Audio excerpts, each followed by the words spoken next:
오늘 본문을 택하면서 이걸 해야 될까? 몇 년 전에도 했었던 경험이 있고 또 이 11편 128편은 제 가정에 대해서 이야기할 때마다 가끔씩 부분적으로도 인용하는 구절이기 때문에 할까 하다가 다시 한번 되새겨보는 것도 좋을 것 같아서 이 10편 128편을 택했습니다. 또한 제목을 정할 때도 좀 고민이 됐습니다. 복 있는 가정, 너무 사실은 좀 매너리즘 같고 너무 뻔한 그 제목 같지만 그럼에도 불구하고 이 시대는 가장 중요한 부분에 해당될 것 같아서 복 있는 가정이라는 제목으로 한번 제목을 잡아봤습니다. 사실 그 가정이라는 부분들은 한 몇십 년 전만 해도, 몇십 년 전이니까 또 벌써 또 오래된 것 같지만 만 해도 한 10년, 20년 전만 해도 이 가정하면 참 가정에 대한 중요성이 많이 부각이 되어졌지만 지금 가정에 대하게 되면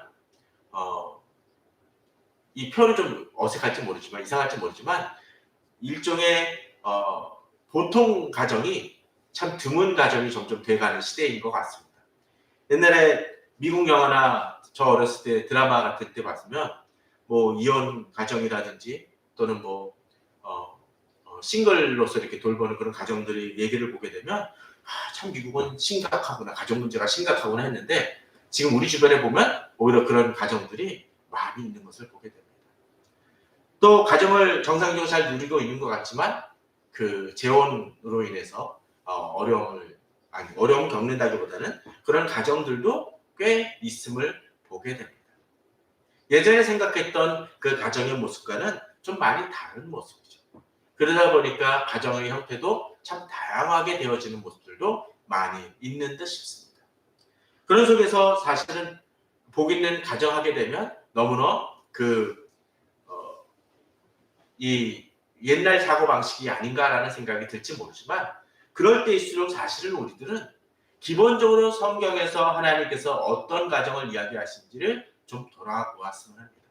그럼을 통해서 가정을 바로 세워져 나갈 때 진정으로 사실은 우리들이 평안을 누릴 수 있고 힘을 얻을 수 있습니다. 그런 예전에 내가 학창시절이나 지금도 보게 되면 가끔 그런 분들 보게 되지 않습니까? 친구들 중에도 그런 친구들 있죠. 집에 가기 싫어하는 사람들 종종 있습니다. 왜 그럴까요? 집에 가서 평안을 누리지 못하기 때문이죠. 어떤 데 집에 가서 좀 쉬고 싶은데 쉬지 못하는 거예요. 또 집에 가면 더 불안한 요소들이 더 많이 있는 그런 모습들이 있곤 합니다. 또 그런 경우도 보게 됩니다.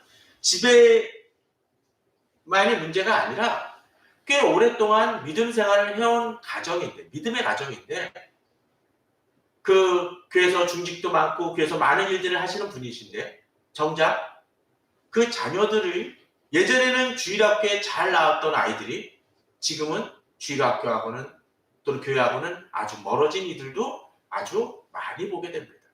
왜 그런 일들이 벌어질까요? 단순히 나이가 들어서 또 이미 자기 자아를 가짐을 통해서 그냥 자기 방식대로 행동하는 그런 다양한 형태의 모습으로만 봐야 될까요? 만일 수십 년 전의 가정과 지금의 가정은 또 무슨 차이가 있을까요? 그런 것들을 좀 돌아볼 필요가 있을 것 같습니다.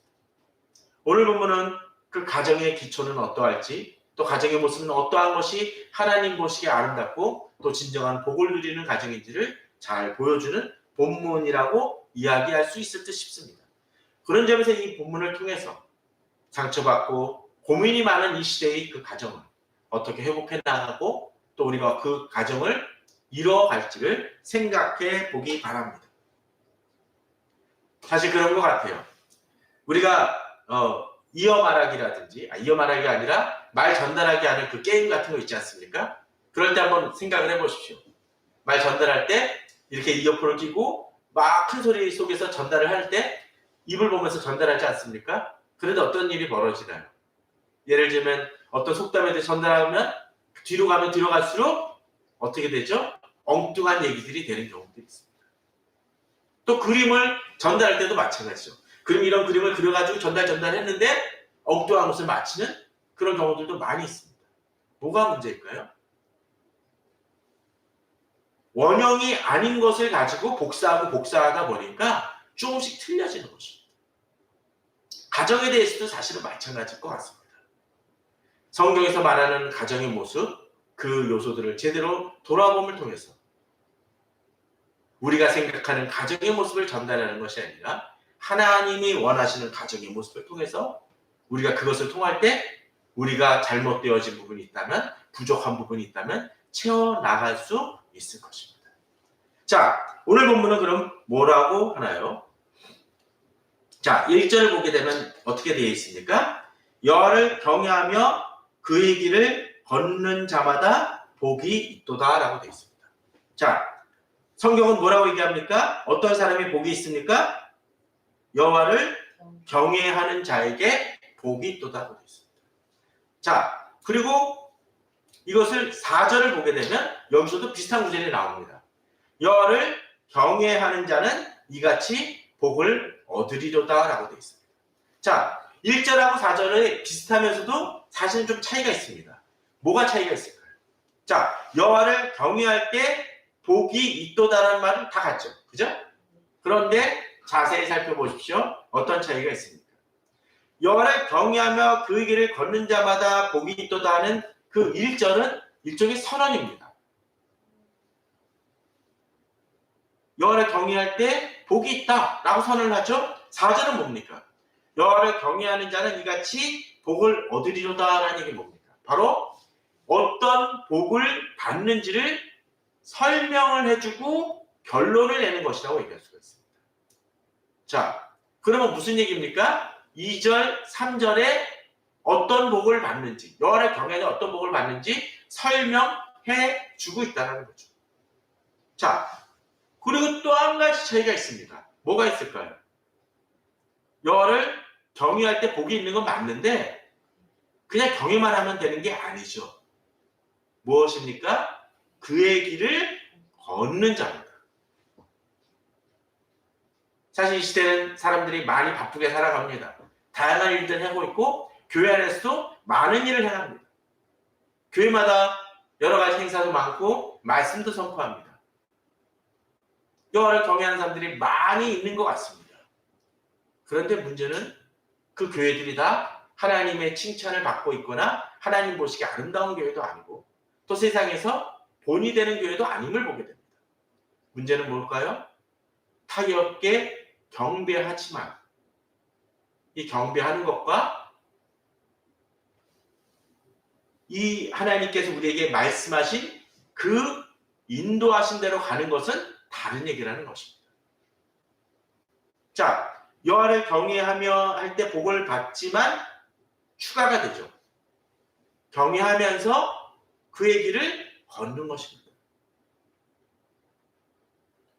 과거 군부 독재나 그런 데 보게 되면 가끔 그런 모습들이 있습니다. 대통령이 무슨 얘기를 하게 돼요? 이렇게 하라고 얘기하는데 밑에 있는 그 참모들은 어떻게 합니까? 예, 각하의 말씀대로 행하십니다. 딱 그러고서는 그 뒤에 뭐 하나요? 자기 방식대로 행하는 경우들이 있죠. 물론 그 군부 정권, 독재 정권만이 아니라 일반적인 대통령이나 또는 그 기업 같은 데서도 그렇죠. 네, 하겠습니다라고 얘기하고 자기 방식대로 행합니다. 그러면 어떻게 되죠?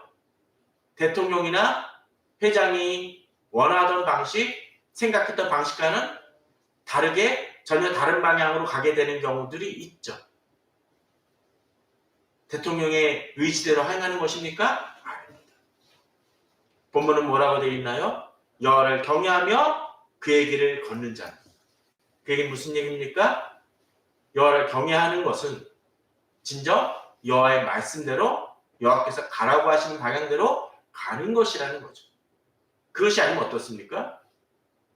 하나님의 뜻대로 사는 삶이 아니기에 그런 사람에게 복이 있다고요? 아니라는 것입니다. 이것이 문제입니다. 이 시대 한국교회 많은 성도들이 또는 교회가 세상으로서 지탄을 받는 많은 이유 중에 하나는 여호와를 경외한다고 많이 모이고 찬송도 부르고 뜨겁게 기도도 하지만 정작 그 속에서 하나님의 말씀대로 행하는 모습들이 없기 때문입니다. 그러면서 하나님의 말씀대로 하나님께 경배드리니까 우리가 복을 받는다? 그럴 수 없다라는 것이죠. 본문은 얘기합니다. 그의 길을 거르는 자. 자, 그렇다면 이런 사람이 복을 받는다라고 되어 있는데 그 다음은 무엇입니까? 2절입니다. 내가 내 손이 수고한 대로 먹을 것이고 내가 복되고 형통하다. 역시 여기서도 복 받는다는 얘기가 나옵니다. 형통한다고 되어 있습니다. 그런데 뭡니까? 내가 내 손이 수고한 대로 먹을 것이다. 요새 경기가 많이 안 좋고 그러다 보니까 이 주말에 이렇게 토요일이나 시내 나가다 보면 복권 파는 데 보면 사람들이 많이 있는 것을 보게 됩니다. 잘 되는 곳은 평상시에도 많이 있습니다.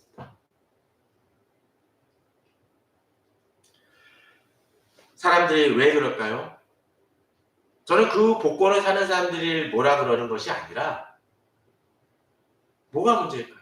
자신이 노력한데도 불구하고 자신이 얻을 수 없는 상황이기 때문에 또는 자신이 수고할 수 있는 그 배경이라든지 그런 환경이 되어지지 않기 때문에 그 힘듦을 다른 방법으로라도 행운으로라도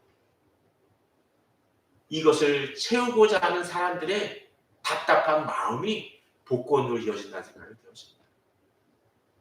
꼭 복권이 아니더라도 어떤 때 투기라든지 다양한 방법으로 하는 것이 무엇입니까? 사람들의 욕심인 경우도 있지만 자신들이 수고한 만큼 제대로 거두지 못하는 세상 또는 그렇게 공정하지 못한 세상이라고 생각하기 때문에 사람들은 그러한 행동들을 하게 된다는 것입니다. 그러기에 본문은 뭐라고 되어 있습니까?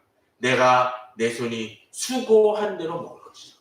곧 하나님이 네가 수고한 그것을 이루어 주시고 그에 대한 보상을 이루어 주시겠다고 어떤 사람들에게 경외하는 자에게 그것을 행해 주시겠다고 말씀하시고 계시다는 것입니다.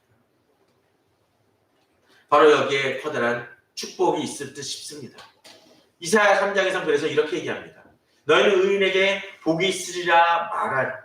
그들은 그들의 행위의 열매를 먹을 것이며 라고 되어 있습니다. 자, 의인에게 복이 있다라고 했는데 그 복이 뭐예요? 행위의 열매를 먹겠다는 것입니다. 우리가 생각하기에 좀 복은 이런 것 같지 않습니까? 앞서 그 복권처럼 내가 기도했는데 하나님께서 엄청나게 채워주시죠. 물론 하나님께서 너무 수고한 사람들을 채워주신 경우도 있을 수 있겠죠. 전 그것을 부정하지는 않습니다. 어떤 사람이 갑자기 선물을 줘가지고 부족한 부분이 채워지는 경우도 있을 수 있습니다. 그런데 보다 더 근본적인 축복은 무엇입니까? 사실은 내가 행위대로 노력한 대로 하나님께서 그 열매를 먹게 하신다는 것이죠. 그런데 이제 11절에서 하나님께서 어떻게 하죠? 악인들에게는 화가 있으리니 이는 그의 손에 역시도 뭐죠? 행한 대로 그가 보응을 받을 것이니라. 그러면서 12절에 보게 되면 어떤 경우들 백성을 학대하는 자, 인도자진 널려가 가날 길을 어지럽힌다라고 하면서 악한 이들의 모습을 보여주게 됩니다. 자, 여기서 그러면 우리가 알 수 있는 것은 무엇입니까? 하나님께서 진정 하나님의 복을 받으며 나아가는 자들은 수고한 대로 거두는 사람들이라는 것입니다. 예를 들자면 그런 것이죠. 내가 사과나무를 심었는데 또 사과나무를 거두기 위해서 노력했는데 사과를 거두는 것은 바로 그가 노력한 만큼 얻는 것이죠. 근데 어떤 사람이 악한 행위를 하고 계속 술만 마시고 또는 마약을 했다면 그 결과는 뭘까요? 자기 몸이 망가지는 열매를 거둘 것입니다. 또 우리가 선한 행위를 했다면 하나님께서 그 선한 행위대로의 갚음을 우리에게 주시겠다는 것입니다. 이 믿음이 있어야 될 것입니다. 물론 어떤 사람들은 이렇게 얘기할지 모릅니다. 자, 그럼 이 얘기가 세상에서 말하는 기복신앙하고 다를 바 뭐냐? 교회를 잘 다니면 모든 일이 잘 되어지고 그냥 진급도 잘 되고 뭐 돈도 잘 벌고 그런 얘기냐? 그런 얘기 면도 어느 정도 있다고 생각이 들어집니다. 그러나 보다 본질적인 부분은 세상적으로는 어떤 때는 나아가며 그 순간적으로 일이 좀 잘 안 풀리면 사람들은 분노하고 하나님 왜 이렇게 내게 시련을 주시느냐라고 얘기도 하고 그러다 보니까 세상적인 방법을 택하면 나아가지만 우리는 궁극적인 승리를 계속적으로 믿고 나아가기 때문에 하나님께서 나를 인도하시고 지켜주시는 것은 당연하지만 또 어떤 때는 일이 잘 안 풀리는 상황 속에서도 궁극적인 하나님께서 주시는 목적을 알기 때문에 어떻게 해요? 낭망하지 않고 믿음으로 나아갈 수 있다는 것입니다. 우리는 종종 그렇게 행합니다.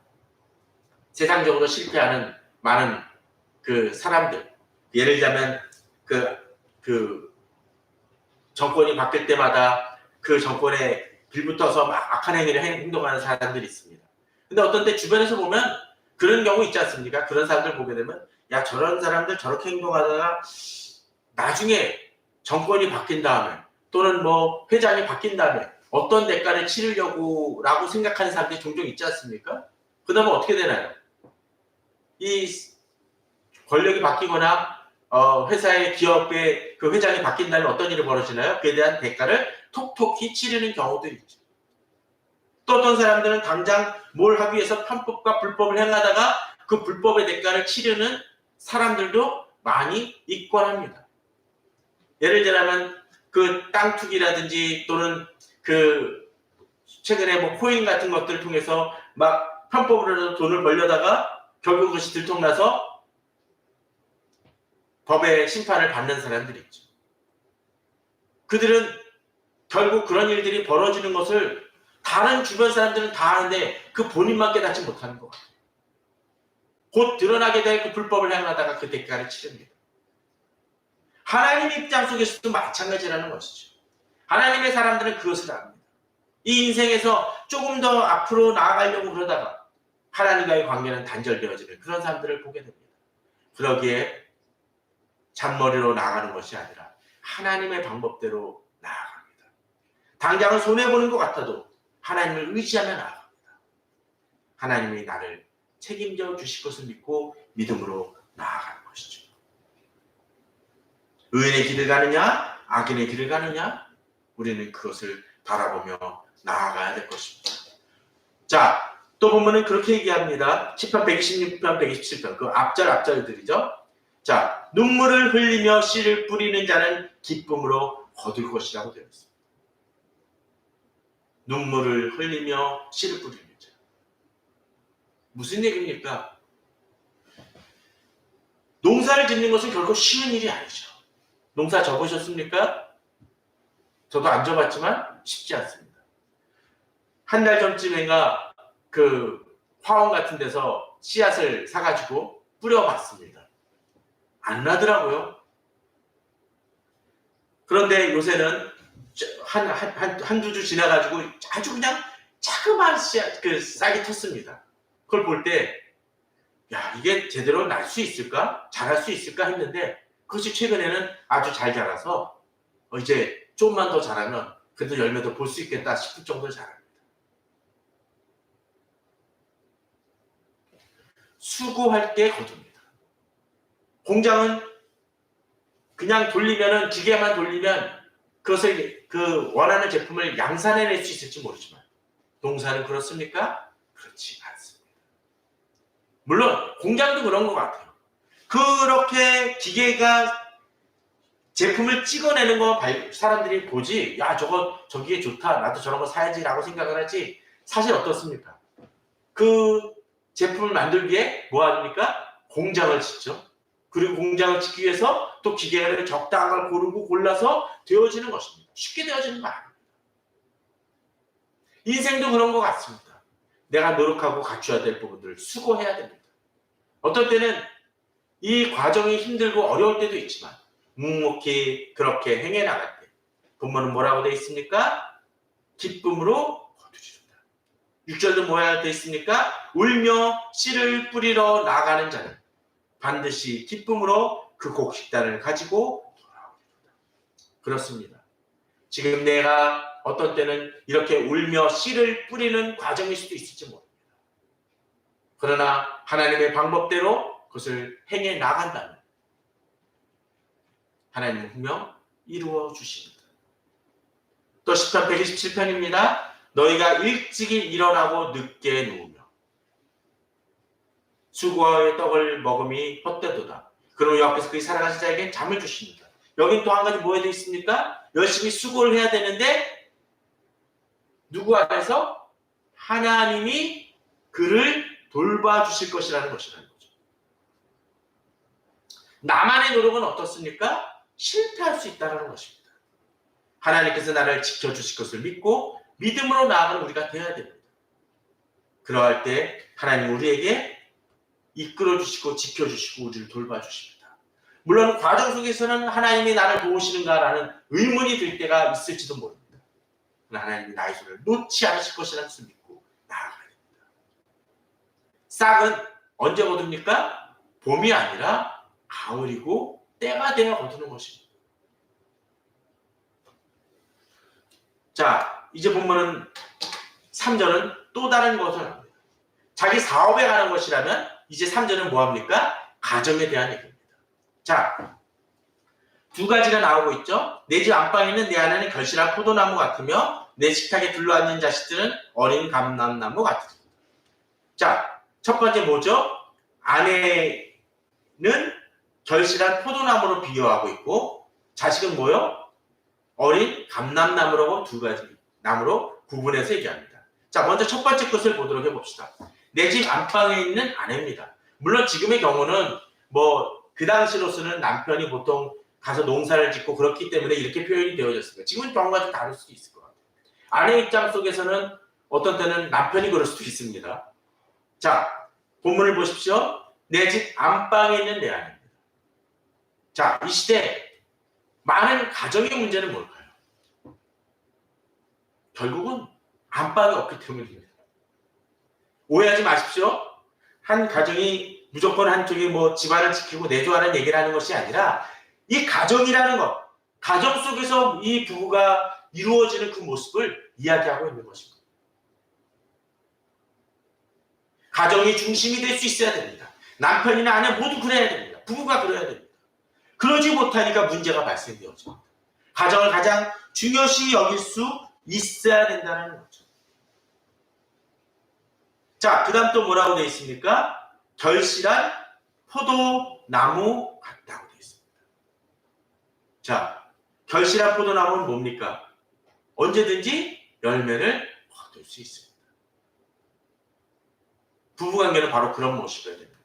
결실한 포도나무라는 건 뭘까요?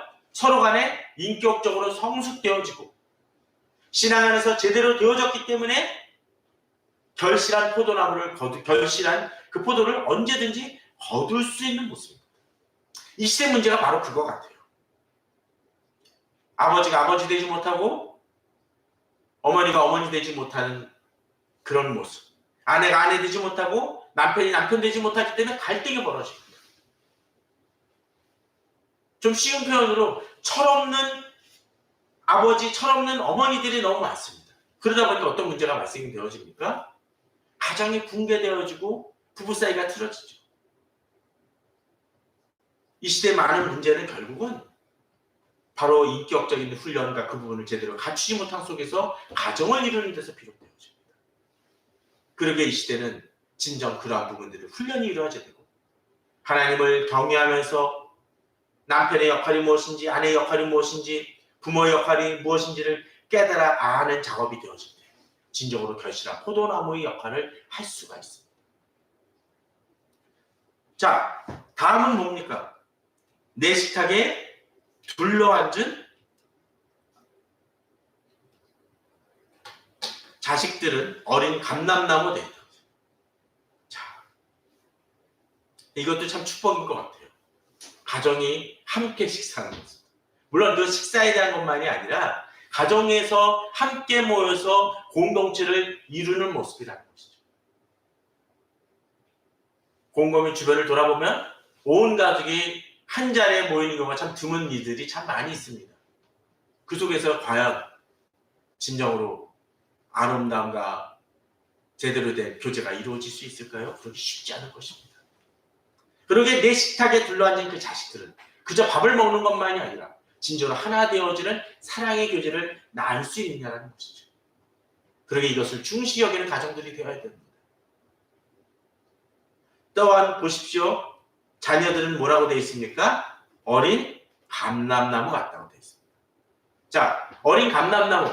감람나무는 거기서 무엇을 할 수 있어요? 열매를 거둘 수 있습니까? 거둘 수 없습니다. 이 감람나무는 올리브 같습니다. 올리브 나무라고 생각하시면 돼요. 자, 올리브 나무라는 건 뭡니까? 거기 사실은 꽤 이스라엘에서는 귀하고 필요한 열매들입니다. 자, 저는 올리브 그게 맛있는지 잘 모르겠지만, 자, 그런데 이 어린 감람나무는 뭡니까? 제대로 키워 나가고 자라게 해야만 이것이 결실한 감람나무로 올리브나무로 자랄 수 있다는 것이죠. 바로 부모는 그런 책임과 그 노력이 수반되어야 됩니다. 앞서 얘기 들었던 것처럼 주일학교를 통해서 주일학교 때 많은 아이들이 다녔지만 그 자녀들이 한 20대, 30대 돼가지고 교회를 제대로 나가지 못하는 모습들도 많이 있습니다. 무엇이 문제입니까? 바로 어린 감람나무였다 할지라도 이 아이들을 제대로 키우지 못함 속에서 발생되는 문제일 수 있습니다. 그럼 부모의 문제일 수도 있겠고 바로 사회적인 문제도 있을 수 있지만 교회의 문제이기도 합니다. 이 아이들이 제대로 혼자서 홀로설 수 있고 열매를 맺을 수 있도록 도와줘야 됩니다. 그저 잎이 풍성한 것이 아니라 열매를 맺을 수 있는 단계까지 이끌어줘야 됩니다. 또 하나 뭐가 문제일까요? 잘 키웠어. 잘 자라게 했어. 열매까지 맺을 수 있는 단계야. 그런데 올리브가 안 맺힐 때가 있을 수 있습니다. 뭐가 문제일까요? 뭐가 문제일까요? 어리긴 했는데 감람나무 자체가 아닐 수도 있다는 거예요. 가시나무일 수도 있고 문제는 그 잘못된 잡초일 수도 있습니다. 제가 왜 이런 얘기를 할까요? 주일학교에 다녀서 처음에는 하나님 아버지 감사합니다 하면서 찬양도 하고 하지만 정작 그 마음속에 하나님을 인격적으로 만난 적이 없을 수 있기 때문입니다. 그냥 피상적인, 그냥 형식적으로만 교회를 가는 것일 수도 있다는 것이죠. 그러기에 우리는 우리 자녀들이 예수 그리스도를 하나님을 제대로 만날 수 있도록 도와줘야 됩니다. 과외나 어린이집 통해서 가는 것도 중요하지만 정작 이 아이들이 신앙을 제대로 가질 수 있도록 그것을 교회가 제대로 해줘야겠지만 교회만이 아니라 부모가 책임지시고자 하는 노력을 기울일 모습이 있어야 됩니다. 비싼 과외, 비싼 영어 교육만 찾는 것이 아니라 아이들에게 그 정도까지는 아니라 할지라도 이 아이들이 제대로 그 복음을 만나고 말씀을 배울 수 있도록 노력해 줘야 된다라는 것이죠. 그러면 진정으로 이 앞서 4절에서 나온 것처럼 1절 4절에서 나온 것처럼 여호와를 경외하는 자는 그 복을 받는다는 얘기는 어떤 것을 얘기해 줍니까? 바로 이같이 복을 받으라는 그 얘기 속에서는 바로 주께서 여호와를 경외하며 그의 길을 걸을 때 앞서 얘기했던 것처럼 수고한 대로 거두는 복이 임하게 되고 가정의 복이 임하게 됩니다. 진정으로 이 가정의 달에 우리는 이 말씀을 붙들고 한번 나아가야 될 것입니다. 여호와를 경외하는 가정 되도록 여호와를 경외하며 말씀대로 쫓아가는 가정이 되어질 때 진정으로 하나님이 우리에게 복을 주실 것이라는 것이죠. 자, 그런데 이 복은 이제 여기서 멈추지 않습니다. 여호와께서 시온에서 내게 복을 주실지어다라고 되어 있습니다. 또 평생에 예루살렘의 번영을 볼 것이라고 되어 있습니다. 시온과 예루살렘은 궁극적으로는 믿음의 공동체라 얘기할 수 있을 것 같습니다. 자, 이 시대에 교회가 힘을 잃는 이유 중에 하나는 개개인적인 신앙으로 경건한 사람들이 적기 때문이기도 하고 또 그 경건한 사람을 중심으로 믿음의 가정들이 제대로 서지 않기 때문일 수도 있고 또 그 믿음의 가정들이 여럿 있어서 함께 모여 드리는 교회가 되지 못하게 될 수 있습니다. 그러나 만일 반대로 그렇게 경건한 자들, 또 그런 경건한 자를 중심으로 믿음의 가정들이 있고, 또 그 믿음의 가정들이 여러 생길 때 그 믿음의 공동체는 어떻습니까?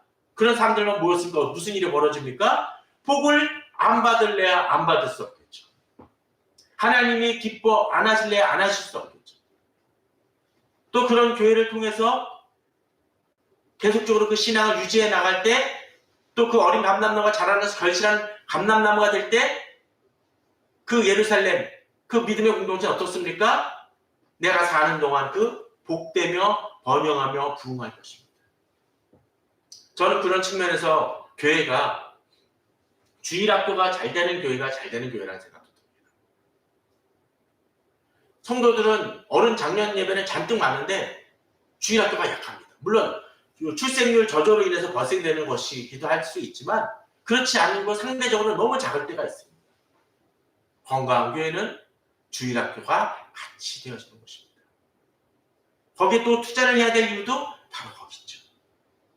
자, 그런데 여기서 한 걸음 더 나아갑니다. 6절이죠. 내 자식의 자식을 볼지어다. 이 얘기는 뭡니까? 자식에게만 그치는 경우가 아니라 그 자식이 후손, 손자, 손녀, 그 후손에게도 이어진다는 것이죠. 건강한 교회는 어떻습니까? 거기서 멈추지 않습니다. 그저 나이 때에만 멈추는 것이 아니라 그 믿음의 씨앗이 계속적으로 이어지는 것이죠. 자, 아브라함 다음에 누가 있습니까? 이삭이 있습니다. 이삭 다음에 누가 있죠? 야곱이 있습니다. 야곱 다음에 누가 있습니까? 12지파가 있습니다. 이게 바로 믿음의 공식입니다. 진정 건강한 교회는 어느 목사님 때에만 잘 되는 것이 아니라 그 목사님 후대에도 계속적으로 이어지는 수십 년 되어지는 교회입니다. 잠깐 부흥하는 교회가 아니라 진정 건강한 교회는 그렇게 나아가야 됩니다. 그래서 예전에는 잘 되었던 교회라는 것이 사실은 어떻게 보면은 그 교회가 건강하지 않은 것일 수 있죠. 마치 뿌리가 없는 교회일 수 있습니다. 이제 5월을 마감해 가며 저는 이 말씀을 명심해 보았으면 합니다. 이 말씀을 가지고 5월을 마무리하며 또 약속의 말씀 붙들고 기도하기 바랍니다. 우리 성도님들 정말 경기도 어렵고 주변 환경도 참 어려운 때에 쉽지 않은 세대 속에서 어떤 때는 어려움도 많을 수 있고 질병도 있을 수 있고 여러 가지 문제도 있을 수 있습니다. 잘 안 풀리는 문제도 있을 수 있습니다. 그러나 이것이 어떤 때는 눈물을 흘리며 씨를 뿌리는 단계일 수도 있습니다. 하나님의 말씀을 붙들고 나아간다면, 하나님이 인도하신 대로 나아간다면 분명 하나님은 우리 성도님들을 책임져 주십니다.